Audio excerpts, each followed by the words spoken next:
Praise the Lord. இயேசு கிறிஸ்துவின் நாமத்திலே உங்களை பைபிள் இன் டெப்த் என்கிற இந்த நிகழ்ச்சிக்கு அன்புடன் வரவேற்கிறேன். ஆண்டவருடைய கிருபையாலே 25 எபிசோடுகளை செய்ய ஆண்டவர் உதவி செய்திருக்கிறார். ஆண்டவருக்கே மகிமை உண்டாவதாக. மற்றும் இதை ஒவ்வொரு வாரமும் பார்க்கிற உங்கள் யாவருக்கும் கூட என்னுடைய மனமார்ந்த நன்றிகளை நான் தெரிவித்துக் கொள்கிறேன். இதை தொடர்ந்து பார்த்து கொண்டிருக்கிற நீங்கள் இந்த வீடியோவிற்கு கீழ் டிஸ்கிரிப்ஷனில் கூகுள் ஃபார்ம்ஸ் ஃபீட்பேக் ஃபார்ம் கொடுக்கப்பட்டிருக்கிறது. நீங்கள் அதை கிளிக் செய்து உங்களுடைய சஜஷன், உங்களுடைய விருப்பங்களை மற்றும் நீங்கள் இதனால் பெற்ற ஆசீர்வாதங்களை அங்கே எழுதும்படி, அதை எங்களுக்கு அனுப்பும்படி நாங்கள் வேண்டிக் கொள்கிறோம்.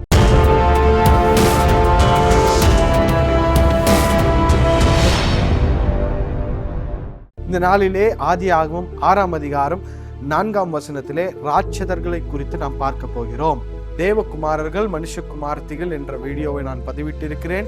அதையும் நீங்கள் பார்த்துவிட்டு இதை நீங்கள் பார்ப்பீர்கள் என்று சொன்னால் உங்களுக்கு பிரயோஜனமாக இருக்கும். ராட்சதர்கள் என்று குறிப்பிட்டிருக்கிற இந்த வசனம், அநேகம் பேர் என்ன நினைத்துக் கொள்கிறார்கள் என்று சொன்னால், தேவகுமாரருக்கும் மனுஷகுமார்த்திகளுக்கும் பிறந்தவர்கள் தான் ராட்சதர்கள் என்று எண்ணுகிறார்கள்.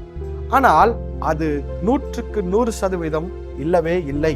அதற்கு ஆதாரமாக இதே 6ஆம் அதிகாரம் 4ஆம் வசனத்தை நாம் கூர்ந்து கவனிப்போம் என்று சொன்னால், அந்நாட்களில் ராட்சதர் பூமியிலே இருந்தார்கள். இங்கே இருந்தார்கள் என்று சொல்கிற இடத்திலே ஃபுல் ஸ்டாப் இருக்கிறது. அந்த ஃபுல் ஸ்டாப்பை நாம் கவனிக்க வேண்டும். ஃபுல் ஸ்டாப் என்று சொன்னால் அங்கு அத்தோடு அந்த காரியம் முடிகிறது. அடுத்தது மற்றொரு காரியத்தை அந்த எழுத்தாளர் எழுதுகிறார் என்று நாம் புரிந்து கொள்ள வேண்டும். அடுத்தது என்ன எழுதுகிறார்? பின்பு தேவகுமாரர் மனுஷகுமார்த்திகளோடே கூடுகிறதினால் இவர்கள் அவர்களுக்கு பிள்ளைகளை பெற்ற பொழுது, இவர்களும், இந்த வார்த்தை மிக மிக முக்கியமான வார்த்தை.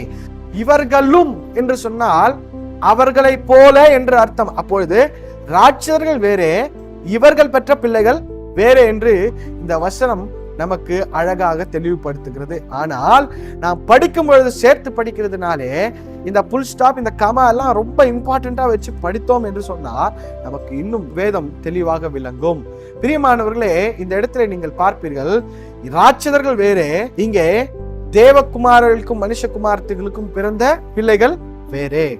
அப்போ இந்த ராட்சதர்கள் என்றால் யார்? இந்த ராட்சதர்கள் என்ற வார்த்தைக்கு எபிரேய பதத்திலே நெஃபிலிம் என்று கொடுக்கப்பட்டிருக்கிறது. அந்த வார்த்தையினுடைய அர்த்தத்தை நாம் புரிந்து கொள்வோம். நெஃபால் என்ற ஒருமை சொல்லுக்கு நெஃபிலிம் பன்மை சொல்லாய் இருக்கிறது. இந்த நெஃபிலிம் என்று சொன்னால் 2 அர்த்தங்கள் கொடுக்கப்பட்டிருக்கிறது. முதலாவது அர்த்தம் ஃபாலன் ஒன்ஸ் என்று சொன்னால் விழுந்து போனவர்கள் என்று அர்த்தம். இந்த விழுந்து போனவர்கள் என்ற உடனே நாம் என்ன நினைத்துக் கொள்கிறோம் என்று சொன்னால், விழுந்த தூதர்கள் என்று நினைத்துக் கொள்கிறோம். ஆனால் அப்படி இல்லை. இங்கே எதை முன்குறித்து சொல்லுகிறார்கள் என்று சொன்னால், ஆதியாகமம் 4ஆம் அதிகாரம் 16ஆவது வசனத்திலே காயின் தேவனுடைய சமூகத்தை விட்டு விலகி போகிறான். அதே அதிகாரம் கடைசி வசனத்திலே சேத்து பிறந்தவுடன் எல்லோரும் தேவனை தொழுது கொள்ள ஆரம்பிக்கிறார்கள். அப்பொழுது தேவனை தொழுது கொள்கிறவர்களும் தேவனை விட்டு விலகி போனவர்களும் 2 கூட்டம் இங்கே இருக்கிறது.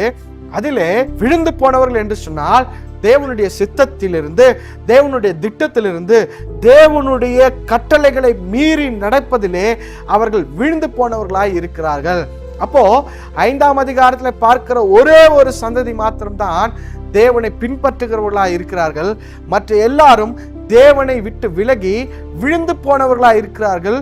அதிலே இருக்கிறவர்கள் ராட்சதர்கள் என்று எதற்கு பெயர் கொடுத்திருக்கிறார்கள் என்று சொன்னால், இவர்கள் விழுந்து போனதினாலே தேவனுடைய சித்தம் அல்லாமல் அவர்களுடைய சொந்த சித்தத்தினாலே அவர்களுடைய இச்சைகளுக்கு இணங்கி அவர்கள் நடந்து கொண்டார்கள். அது மாத்திரமல்ல, இவர்கள் ஒரு கொடூரமான சுபாவத்தை உடையவர்களாய் இருந்தார்கள். எதை வேண்டுமானாலும் செய்யலாம், எப்படி வேணுமானாலும் இருக்கலாம் என்று இவர்கள் வாழ்ந்தவர்களாய் இருக்கிறபடியால் அவர்களுடைய சுபாவத்திற்கு வந்த பெயர் தான் ராட்சதர்கள். மற்றொரு அர்த்தம் இருக்கிறது. அது என்னவென்று சொன்னால் ஜெயின்ட்ஸ் என்று மொழிபெயர்க்கப்பட்டிருக்கிறது. ஜெயின்ட்ஸ் என்று சொன்னால் பலவான்கள், பலசாலிகள், அல்லது சாதாரண மனிதர்களை விட உயரமானவர்கள், சாதாரண மனிதர்களை விட பலமுள்ளவர்கள், அதிக சக்தி வாய்ந்தவர்கள், அதிக இடையுள்ளவர்கள் என்று சொல்லி பொருள். இந்த நெஃபிலிம் என்ற வார்த்தை வேதத்திலே 2 இடத்தில் தான் குறிப்பிடப்பட்டிருக்கிறது. ஒன்று இந்த ஆதியாகமத்திலும், மற்றொன்று என்னாகும் 13ஆம் அதிகாரம் 33வது வசனத்திலும். அங்கே அவர்கள் அந்த தேசத்தை வேவு பார்க்க சென்றவர்கள் சொல்லுகிறார்கள், அங்கே ராட்சதர்கள் இருக்கிறார்கள், பலவான்கள் இருக்கிறார்கள், அவர்கள் மிக உயரமானவர்கள், அவர் மிக பலமுள்ளவர்கள் என்று சொல்லி அங்கே சொல்லுகிறார்கள். இந்த 2 வசனங்களையும் மோசே தான் எழுதுகிறார். ஆகையால் இங்கேயும் அங்கேயும் ஒரே அர்த்தத்தோடு தான் அவர் அதை எழுதுகிறார். பிரியமானவர்களே, 2 உதாரணங்களை நாம் பார்க்கலாம். முதலாவது உதாரணம், கோலியாத்தை பற்றி நமக்கு நன்றாக தெரியும். கோலியாத்துடைய சரீர அமைப்பு உயரமானவனாக, பலமானவனாக, அவன் சாதாரண மனிதர்களை காட்டிலும் வித்தியாசமானவனாய் இருந்தான் என்று சொல்லி நமக்கு தெரியும். ஆகையால் இப்படிப்பட்டவர்கள் தான் இந்த ராட்சதர்கள் என்று வேதத்திலே மோசே எழுதும் பொழுது இதை எழுதுகிறார். அது மாத்திரமல்லாமல் நம்முடைய நாட்களிலே இருந்த உலகத்திலே இந்த WWF வீரர்களை நாம் பார்க்கிறோம்.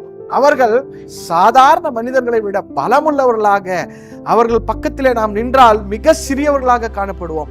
அப்படிப்பட்டவர்கள் இன்றைக்கும் இருக்கிறார்கள். ஆகையால் நாம் புரிந்து கொள்ள வேண்டியது என்னவென்று சொன்னால், இந்த ராட்சதர்கள் என்று சொன்னால் தேவகுமாரர்களுக்கும் மனுஷகுமார்த்திகளுக்கும் பிறந்தவர்கள் அல்ல. இரண்டாவது, இவர்கள் ஸ்பிரிச்சுவல் பீயிங்ஸோ இல்லை, இவர்கள் தேவ தூதர்களுக்கு பிறந்தவர்களும் இல்லை. இவர்கள் எல்லாரும் சாதாரண மனிதர்கள் தான். ஆனால் சாதாரண மனிதர்களை பார்க்கிலும் இடையிலும் பலத்திலும் உயரத்திலும் எல்லாவற்றிலும் அதிகமானவர்களாக இவர்கள் இருந்தார்கள். ஆகையால் பிரியமானவர்களே, வேதத்தை நாம் கூர்ந்து கவனிப்போம். அதில் இருக்கிற ஒவ்வொரு வார்த்தை மாத்திரமல்ல, புல் ஸ்டாப், காமாவை கூட நாம் அறிந்து படித்தோம் என்று சொன்னால் நாம் இன்னும் வேதத்தை அழகாக கற்றுக்கொள்ளலாம். தேவன் உங்களையும் உங்கள் குடும்பங்களையும் ஆசீர்வதிப்பாராக. ஆமென்.